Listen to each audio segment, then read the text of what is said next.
मानदाता तप करे, फल नहीं मिला। जब मानदाता को फल नहीं मिला तो मानदाता ने सोचा मैं तप करूं तो करूं क्या। देव ऋषि नारद का आगमन हुआ। देव ऋषि नारद ने कहा अगर तुम्हें तप करना और उसका फल चाहिए तो तुम काशी चले जाओ। मानधाता काशी गए, काशी में बैठकर तप करने लगे।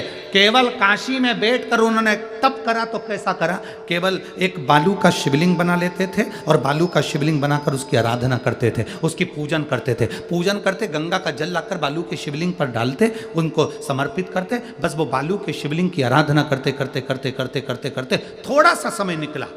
उनको नहीं मालूम कि एक शिवरात्रि निकल गई, दूसरी शिवरात्रि आई है। हर महीने शिवरात्रि आती है, प्रत्येक महीने शिवरात्रि पहुंचती है, प्रत्येक महीने आती है।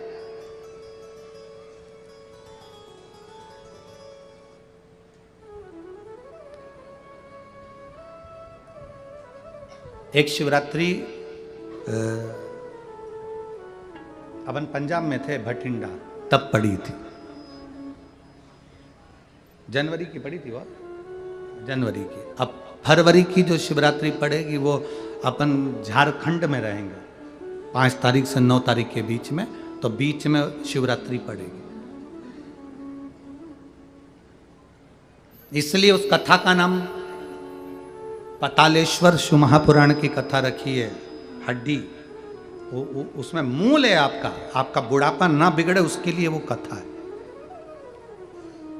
5 दिन की कथा है, 2 बजे से 5 बजे तक आएगी आस्था चैनल पर भी। और झारखंड के आसपास के जितने श्रोता हैं सब सुनो।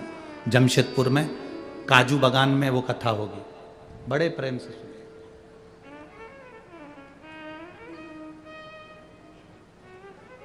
काजू बागान में तुम ये सोचकर मत आना कि काजू तोड़ के खा लेंगे।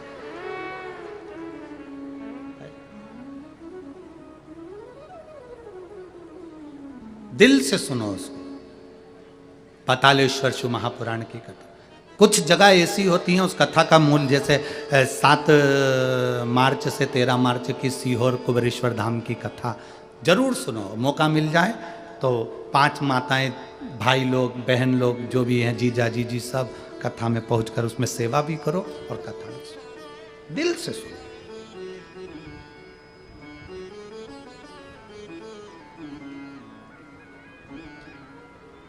भगवान की भक्ति को धारण करिए।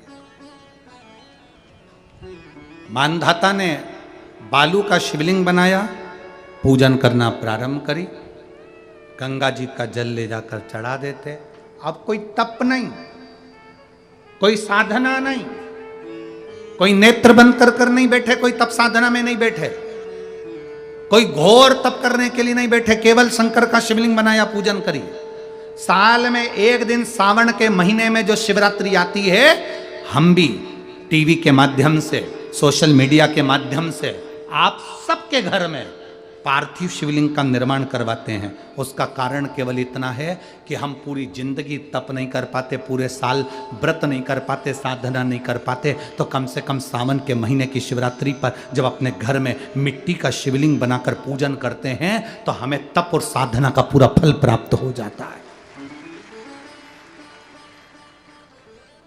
करने वाले, विरोध करने वाले करते रहते हैं। शाम को तो व्रत ये वाला उपवास करना ही नहीं था, पूजन कराना ही नहीं थी, इसमें ऐसी पूजन करा दी, उसमें वैसी पूजन करा दी, ये गलत बोल दिया, ये सही बोल दिया, ये ऐसा कर दिया, काली मिर्ची चढ़वा दी तो ये चढ़वा दी। बोलने वाले बोलते रहेंगे। तुम अपना काम करो, पार्थिव शिवलिंग का निर्माण करो, पूजन करो, आराधना करो, विसर्जन करो। आग लगे बस्ती में, जम के बोलो जरा अपन रहो, क्या किसको रोइए, चादर तान के सो। अपने को मतलब नहीं कुछ भी कि अपन को सोच।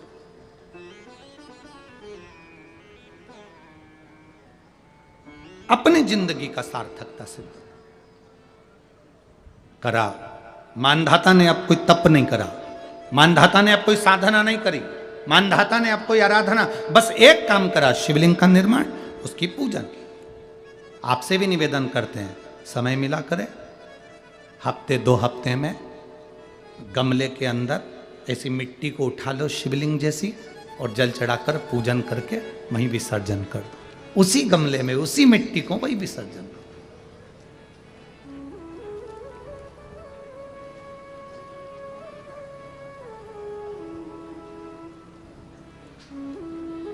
प्रयास करो, उसका फल मिलता है महाराज। शंकर भगवान प्रकट हो गए, कहा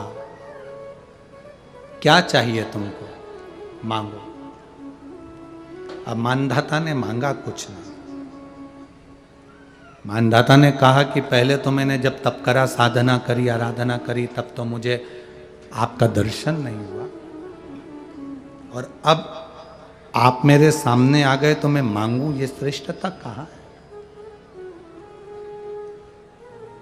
अब मैं मांगू, ये श्रेष्ठता कहाँ है? मुझे मांगना नहीं है। कुछ तो मांगो। नहीं, मानधाता ने कहा बस इतनी कृपा करना, प्राण छूटने का जब समय आए तो मेरा शिव सामने हो, और मेरा ये आत्मा, मेरी जब मृत्यु हो तो ये आत्मा शिव में और कैलाश में विलीन हो जाए, बस ऐसी कृपा कर, और कुछ भी नहीं, और कुछ नहीं चाहिए। बस यही होना चाहिए। उसका जो फल है वो जीवन का एक आनंद सुख देने वाला हो। हमने कथा में कहा था शुरू में, माता क्या होती है? निर्माता। आप माता हो, आप निर्माता हो। अपने बच्चे के हाथ में एक लोटा जल लेकर मंदिर भेजने की जवाबदारी तुम्हारी है। अपने बच्चों के मुख से श्री शिवाय नमस्तुभ्यम निकलवाने की जवाबदारी तुम्हारी है, कोई दूसरा नहीं निकलवा।